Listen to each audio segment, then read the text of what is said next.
Iniulat ng Pag-asa kaninang umaga na patuloy ang paglapit ng Tropical Depression Ada sa silangan ng Mindanao. Mindanao at Eastern Visayas, asahan ang maulap na kalangitan na may kalat-kalat na pag-ulan at pagkulog-pagkidlat. Nakaamba ang panganib ng pagbaha at pagguho ng lupa. Northern Luzon, ramdam ang malamig na simoy ng amihan na magdadala ng bahagyang pag-ulan sa Cagayan Valley, Cordillera at Ilocos. Metro Manila at natitirang bahagi ng Luzon, mananatiling bahagyang maulap hanggang maaliwalas ang panahon maliban sa ilang pulupot na pag-ulan. Samantala, sa pinakahuling ulat ng FIVOX, nananatili sa Alert Level 3 ang Bulkang Mayon sa Albay.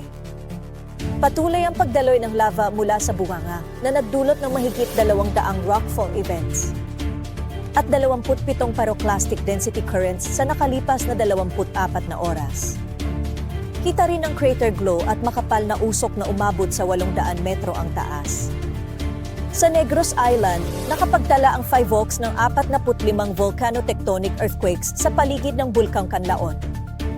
Nananatili ito sa Alert Level 2, tanda ng patuloy na pag-igting ng aktibidad na maaaring magbunga ng biglaang pagsabog.